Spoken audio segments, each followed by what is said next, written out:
Baik, di umur 12 tahun, pernah satu waktu Abu Thalib ini mau ke negeri Syam, urusan dagang. Pertama kalinya Nabi SAW, biasanya Nabi ini selalu pemalu, nggak banyak minta dan nuntut ke pamannya. Khusus pada saat itu Nabi SAW bergantung di bajunya Abu Thalib, nggak mau lepasin. Pokoknya dia mau ikut. Abu Thalib heran, nggak pernah Nabi SAW berperilaku begini. Musyawarah sama istrinya, nggak pernah Muhammad begini. Kenapa seperti ini? Pasti ada sesuatu gitu. Maka setelah musyawarah, kayaknya dibawa aja deh. Dibawalah ke negeri Syam. Pergilah Nabi SAW bersama dengan Abu Thalib dan kafilahnya. Pada saat mau tiba di negeri Syam, sebelum tiba di negeri Syam, kafilah ini melewatin sebuah gereja teman-teman sekalian, dan di situ ada satu pendeta bernama Bahira. Dan ini riwayat Bukhari Muslim menceritakan masalah itu ya. Kemudian teman-teman sekalian, pada saat melewatin kafilah ini melewatin gereja, si Bahira ini kepala pendeta di gereja itu memang lagi nunggu informasi tentang Nabi terakhir nih. Dia ngeliat-liat di jendela gerejanya, setiap kafilah lewat dilihat sama dia, terutama yang dari Jazirah Arab. Secara kebetulan dengan hikmah ilahi lewat kafilahnya Abu Thalib, dan kafilah ini agak berbeda dengan yang lainnya. Kafilah itu berarti 3 unta ke atas ya, baru dinamakan kafilah. 3 ekor unta ke atas baru dinamakan kafilah. Waktu lewat kafilah Abu Thalib ini, ada awan yang menaunginya. Beda dengan kafilah lain, padahal lagi terik matahari. Dan tidak sengaja kafilah Abu Thalib istirahat di sebelah gereja, dan ada pohon-pohon kurma yang berderet, itu semuanya seperti menundukkan daun-daunnya ke kafilah itu.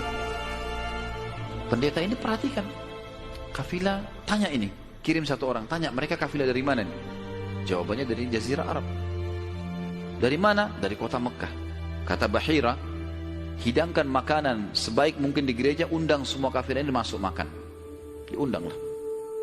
Ringkas cerita, masuklah mereka untuk makan, dan pada saat satu kafilah ini masuk, yang ditinggalkan di situ hanya Nabi SAW.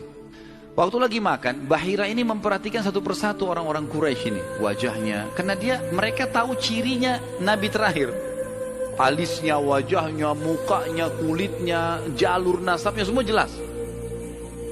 Tidak ada tanda-tanda kenabian ini. Ini mukanya muka biasa semua. Maka si Bahira tanya, apakah masih ada dari kafilah kalian yang tidak ikut makan? Kata mereka, ada satu anak kecil di depan, kami suruh jaga barang kami. Kata Bahira, boleh saya ketemu? Oh silahkan. Mereka lagi asyik makan. Bahira keluar menemui Nabi SAW. Nabi lagi duduk di bawah pohon. Lalu Bahira memanggil dia, mengatakan, hai anak kecil, ikutlah dengan saya. Kafilahnya disuruh jaga oleh beberapa pegawainya Bahira ini. Masuk di satu ruangan di gereja.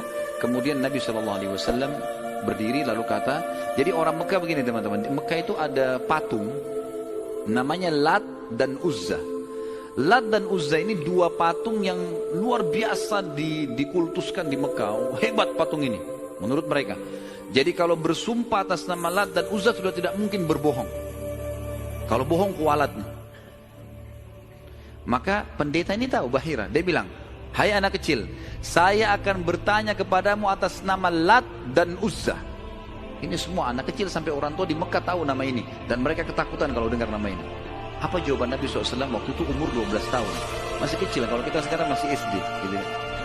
Maka beliau mengatakan, jangan engkau sebutkan 2 nama berhala itu karena aku membencinya. Aku tidak suka dengan patung itu. Penasaran Bahir. Diperhatikan wajahnya, alisnya, matanya Nabi SAW. Perlu teman-teman tahu ya, ciri fisik Nabi SAW itu luar biasa. Tersebutkan secara rinci di Taurat dan Injil. Allah mengatakan dalam Al-Quran, A'udzubillahi minasyaitonirrajim, ya'rifunahu kama ya'rifuna abna'ahum. Orang-orang ahli kitab, terutama Yahudi dan Nasrani ini, maksudnya orang Yahudi dan Nasrani, betul-betul mengetahui Muhammad SAW sebagaimana mereka mengenal anak-anaknya. Karena terinci.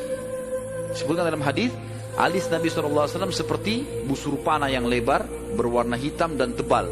Bola mata beliau SAW besar, kelopaknya dan dipenuhi dengan bulu mata yang lebat. Bola matanya putihnya putih bersih, hitamnya hitam pekat. Hidungnya yang mancung, bibir, dahi dan pipi yang setara dengan wajah, tidak oval dan juga tidak bulat, gitu kan. Kulitnya sangat putih sampai Nabi SAW pipinya kemerah-merahan. Jadi sangat tampan, luar biasa. Sampai ahli hadis mengatakan, kalau Yusuf alaihissalam diberikan sepertiga kegagahan dunia, maka Nabi SAW memberikan seluruh kegagahan dunia. Tidak pernah ada orang melihat Nabi SAW tidak suka. Manusia terbaik, pilihan. paling sempurna nasabnya, paling sempurna ilmunya, fisiknya, segala-galanya. Bahira memperhatikan Nabi SAW, ini semua ciri yang disebutkan dalam Injil ada. Dia masih bimbang, dia ingin buktikan satu hal. Apa itu? Dalam Taurat dan Injil juga disebutkan setiap nabi itu punya tanda kenabian. Apa tanda kenabian teman-teman sekalian? Sebuah daging yang menggumpal di pundak sebelah kanan.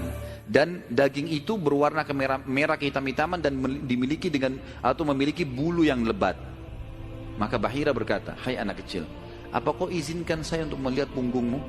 Dia mengatakan, iya silakan. Dibukalah oleh Nabi SAW. Begitu dia lihat tanda itu, lalu Bahira menciumnya dan mengatakan, kaulah orang ini.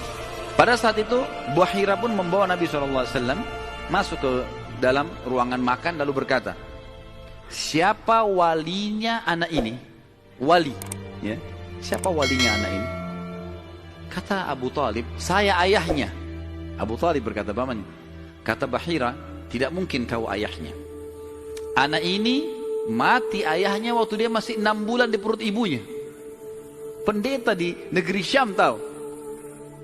Anak ini meninggal ayahnya waktu dia umur 6 bulan di perut ibunya.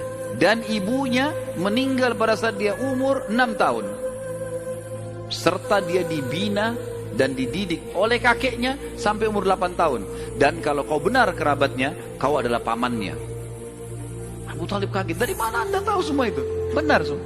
Dia bilang, kami temukan dalam kitab kami. Ketahuilah, keponakan kau ini adalah nabi terakhir yang sedang ditunggu oleh orang-orang. Dan kalau orang Yahudi tahu dia dari turunan Arab, maka pasti mereka akan membunuhnya sebagaimana mereka berusaha membunuh Isa alaihissalam. Kalau mereka tidak suka, mereka tolak, gitu kan? Maka jangan bawa ke negeri Syam, bawa pulang ke Mekah segera. Akhirnya dibawa pulanglah Nabi SAW ke Mekah pada saat itu.